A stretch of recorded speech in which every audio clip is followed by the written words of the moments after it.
కృష్ణాష్టమి నాడు భక్తులు పగలంతా ఉపవాసం ఉండి సాయంత్రం శ్రీకృష్ణుని పూజిస్తారు.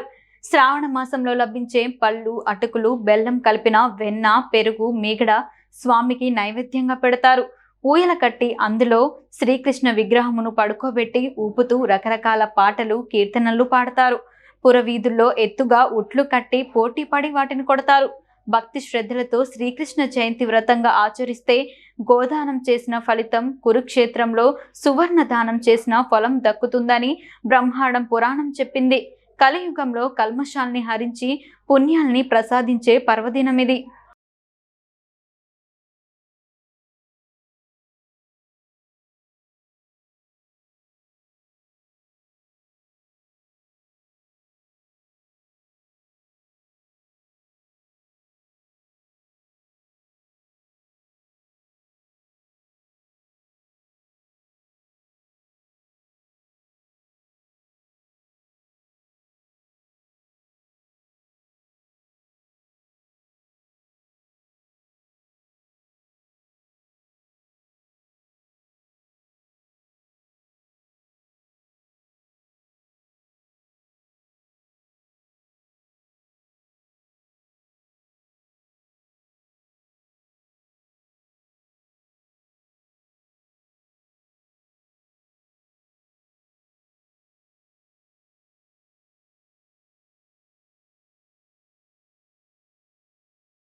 జన్మాష్టమిని శ్రీ జగదాష్టమి అని పిలుస్తారు. గుజరాతీల సాంప్రదాయం ప్రకారం కృష్ణాష్టమి పండుగకు 4 రోజుల ముందు నుండే పూజలు ప్రారంభమవుతాయని జిల్లా కేంద్రానికి సమీపంలోని జీఎస్ ఎస్టేట్లో నివాసముండే గుజరాతీయులైన తోడికోడళ్లు జ్యోతి, కాజల్ తెలిపారు. పండుగకు 4 రోజుల ముందు వచ్చే చవితి నాడు ఆవు, లేగదూడలను ఇంటికి ఆహ్వానించి ప్రత్యేక పూజలు చేస్తారు. బాజ్రీ పిండితో రొట్టెలను తయారు చేసి వాటికి ఆహారంగా అందిస్తారు. కృష్ణుడు గోవుల్ని సంరక్షించేవారు అయినందువలన గుజరాతీలు గోవుల్ని ప్రత్యేకంగా పూజిస్తారు. అన్నం తినకుండా 2 రోజుల ముందుగానే మిఠాయిలు, ఫలహారాలు, కార, చుడువ, గారెలు వంటివి తయారు చేసుకుంటారు. ప్రత్యేకంగా మినప్పప్పు పిండితో తయారు చేసిన అడిది పేరుగల మిఠాయిలు తయారు చేస్తారు. ఒకరోజు ముందు నుండే ఉపవాస దీక్ష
అన్నం స్వీకరించకుండా ఫలహారాలు తీసుకుంటారు. రాత్రి దోసకాయ గుజ్జును తీసివేసి దాంట్లో కృష్ణుడి విగ్రహాన్ని ఉంచుతారు. దాన్ని తల్లి గర్భంగా భావించి పూజలు చేస్తారు. రాత్రి 12 గంటల తర్వాత అందులోంచి విగ్రహాన్ని తీసి పాలతో అభిషేకం చేసి కృష్ణుడి విగ్రహానికి హారతి పూజ నిర్వహిస్తారు. అనంతరం ఊయలతో ఉంచి భక్తి జోలపాటలతో భజన నిర్వహిస్తారు. వెన్న, పెరుగు, డ్రై ఫ్రూట్స్తో తయారు చేసిన పదార్థాలను అలంకరించిన కుండలో ఉంచి మహిళలు, యువకులు అందరూ కలిసి ఉట్టు కొట్టే కార్యక్రమం నిర్వహిస్తారు. అదే సమయంలో స్త్రీలు దాండియా నృత్యాలు చేయగా పురుషులు ప్రత్యేక నృత్య ప్రదర్శనలతో ఆనందోత్సవాలను పంచుకుంటారు. చిన్నారులను కృష్ణుడి వేషధారణలో అలంకరించి దహి హండిని పగలగొట్టిస్తారు. అనంతరం మరునాడు ఉదయం వంటలు చేసుకుని భోజనాన్ని ఆరగిస్తారు. లబానా సాంప్రదాయం ప్రకారం కృష్ణాష్టమి పండుగకు ఒకరోజు ముందు నుండే కుటుంబంలో ఒక పురుషుడు ఉపవాస దీక్ష ఆచరిస్తారు. కృష్ణాష్టమి వేడుకలను తమ సాంప్రదాయం ప్రకారం ఘనంగా నిర్వహిస్తామని జిల్లా కేంద్రంలోని విద్యానగర్లో నివాసముంటున్న లబనా కులానికి చెందిన లఖన్, గంగా చొపాడే దంపతులు తెలిపారు. చెరువు వద్ద నుండి తెచ్చిన నల్ల మట్టితో చీకటి పడ్డాక కృష్ణుడి విగ్రహాన్ని తయారు చేస్తారు. మరునాడు ఉదయం కృష్ణాష్టమి సందర్భంగా ఉదయమే లేచి ఇంట్లో తూర్పు దిక్కున కట్టె పీటపై కుటుంబ సభ్యుల సమక్షంలో కృష్ణుడి గీతాలను ఆలపిస్తూ మట్టి విగ్రహాన్ని ప్రతిష్ఠిస్తారు. విగ్రహానికి కొత్త బట్టలు అలంకరించినట్లు తెల్ల బట్టను నెత్తిన ఉంచుతారు. చేనులోని బావి నుండి ముంతలో తెచ్చిన నీటిని విగ్రహంపై చల్లి ప్రత్యేక పూజలు నిర్వహిస్తారు.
రాత్రి సమయంలో జీలకర్ర, ఎండుబంక, సిర, గోధుమ పిండితో తయారు చేసిన పిండి పదార్థాలను నైవేద్యంగా సమర్పిస్తారు. రాత్రి 12 గంటల తర్వాత పుణ్య స్నానమాచరించి చిన్నారులు కుటుంబ సభ్యుల సమక్షంలో కృష్ణుడి విగ్రహం వద్ద మళ్ళీ పూజలు నిర్వహిస్తారు. విగ్రహానికి గంధం పూసిన తరువాత పూజల్లో కూర్చున్న వారందరికీ గంధాన్ని తిలకంగా దిద్దుతారు. అనంతరం సమర్పించిన నైవేద్యాన్ని ఫలహారంగా స్వీకరిస్తారు. చుట్టుపక్కల వారికి ప్రసాదంగా అందిస్తారు. అనంతరం రాత్రి లబానా సాంప్రదాయ వేషధారణలో యువతీ యువకులు కృష్ణుని గీతాలపై ఆనందోత్సాహాలతో నృత్యాలు చేస్తారు. మర్నాడు ఉదయం 7 గంటలకు ముందే ఉపవాస దీక్ష చేపట్టిన వ్యక్తి నెత్తిన బుట్టలో విగ్రహాన్ని తీసుకువెళ్లి సమీపంలో ఉన్న నదిలో నిమజ్జనం చేస్తారు. అనంతరం ఇంటికొచ్చి ఉపవాస దీక్షలు విరమిస్తారు. వినాయకుడి పండుగను గుర్తు చేసే రాజస్థానీ సాంప్రదాయం.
రాజస్థాన్లో కృష్ణాష్టమికి మట్టి విగ్రహాలను తయారు చేసి ప్రత్యేక పూజలు చేస్తామని జిల్లా కేంద్రంలోని రాజీ సతీజీ కాలనీలో నివాసం ఉంటున్న రాజస్థాన్ వాసులు జగదీష్ అగర్వాల్, హేమలత తెలిపారు. కృష్ణుడి విగ్రహానికి పండుగ రోజు ఉదయం తెల్ల దుస్తులు వేసి ప్రత్యేక ఆభరణాలతో అలంకరిస్తారు. కట్టెతో చేసిన పీటపై కొన్ని కుటుంబాలు కలిసి అందరూ సూచించిన ఒకరి ఇంట్లో ప్రతిష్ఠిస్తారు. ఉపవాస దీక్షలు పాటించి కృష్ణుడి గీతాలతో ప్రత్యేక పూజలు చేస్తారు. చీకటి పడ్డాక చంద్రుడు కనిపించే సమయంలో చప్పట్లు కొడుతూ కృష్ణుణ్ణి వేడుకుంటారు. ఇలా రాజస్థానీ సంప్రదాయంలో కొడుకు పుడితే చప్పట్లు కొట్టే ఆచారాన్ని ఆచరిస్తారు. ఆవుదూడను వెంట తీసుకుని చంద్రుడు కనిపించే విధంగా బాలకృష్ణుడికి కొబ్బరికాయ, చక్కెరతో తయారు చేసిన నైవేద్యాన్ని సమర్పిస్తారు. రాత్రి బంధువులంతా కలిసి రాజస్థానీ సాంప్రదాయ వేషధారణలో డీజే పాటలపై ఆనందోత్సాహాలతో కృష్ణుడి గీతాలపై నృత్యాలు చేస్తారు.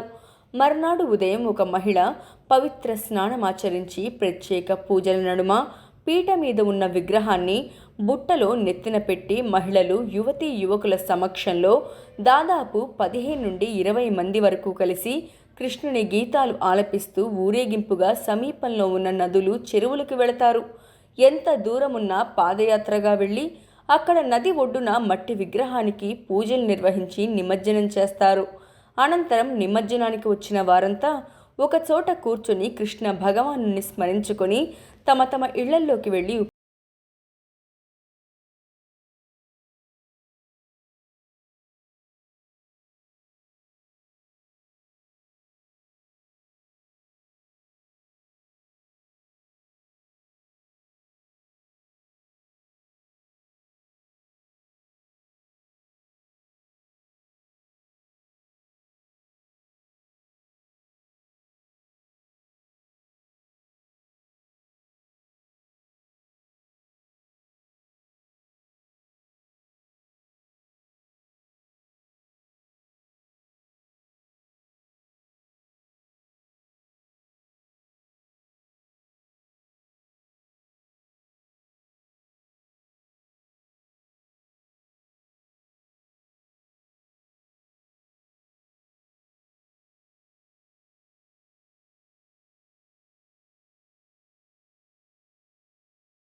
కృష్ణుడు అనగానే యాదవులు గుర్తుకొస్తారు.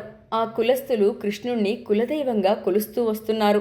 కృష్ణాష్టమి రోజున ప్రత్యేక పూజలు చేసి గ్రామాల్లో పట్టణాల్లోనూ వేడుకలు జరుపుకోవడం ఆనవాయితీగా వస్తోంది.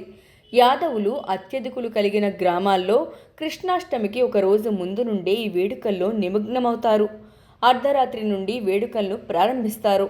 కృష్ణాష్టమి రోజున ఊయల్లో కృష్ణుడి ప్రతిమను ఉంచి కన్నుల పండుగగా జన్మదిన వేడుకలు నిర్వహిస్తారు. తమ చిన్నారుల్ని కృష్ణుడు గోపికల వేషధారణలతో అందంగా అలంకరిస్తారు. కృష్ణుడి ప్రతిమకు ప్రత్యేక పూజలు చేస్తారు. అనంతరం ఉట్టి కొట్టే కార్యక్రమాన్ని ముగింపు ఘట్టంగా నిర్వహించి సహపంక్తి భోజనాలతో వేడుకల్ని ముగిస్తారు. ఆదిలాబాద్ పట్టణంలో యాదవ సంఘం ఆధ్వర్యంలో ఏటా కృష్ణాష్టమి రోజున ప్రత్యేక వేడుకలను నిర్వహిస్తున్నారు. ఆ రోజున అంతా ఒక చోట చేరి కులదైవాన్ని కొలవడం, ఉట్టి కొట్టే కార్యక్రమంలో అందరూ కలిసి పాల్గొనడం వారిలోని ఐక్యతను పెంచుతోంది. గ్రామాల్లోనూ ఊరేగింపులు చేసి ఆలయాల వద్ద కుల పెద్ద చేత ఉట్టి కొట్టించడం, సామూహిక భోజనాలు నిర్వహిస్తూ ఉంటారు. ఈ వేడుకల్లో గ్రామాల్లోని ఇతర కులస్తులు సైతం పాలు పంచుకోవటం పండుగకు మరింత వన్నె తీసుకొస్తోంది. తిరుమల ఆలయంలో శ్రీనివాసుని ప్రక్కనే రజతమూరి శ్రీకృష్ణుని విగ్రహం పూజలందుకుంటూ ఉంటుంది. 11వ శతాబ్దానికి పూర్వమే కృష్ణమూర్తి విగ్రహం ఉన్నట్లు శాసనాధారాలు చెబుతున్నాయి. కృష్ణాష్టమి సందర్భంగా సాయంత్రం సమయంలో శ్రీవారు ప్రత్యేకంగా కొలువుదీరుతారు. ఈ కొలువును గోకులాష్టమి ఆస్థానం అని వ్యవహరిస్తారు. సర్వాలంకరణ భూషితుడైన స్వామి సర్వభూపాల వాహనంలో ఆస్థానానికి విచ్చేస్తారు. పౌరాణికులు భాగవత పురాణంలో శ్రీకృష్ణ అవతార ఘట్టాన్ని చదివి వినిపిస్తారు. మరునాడు 4 మాడ వీధుల్లో శీఖ్యోత్సవం కోలాహలంగా జరుగుతుంది. ఇది కృష్ణుడి బాల్యక్రీడకు సంబంధించిన వేడుక. శాసనాల ఆధారంగా ఈ ఉత్సవం చాలా ప్రాచీనమైనదిగా 1545వ సంవత్సరంలో తాళ్లపాక వారే ఉట్ల ఉత్సవాన్ని ప్రత్యేకంగా ఏర్పాటు చేసినట్లు తెలుస్తుంది.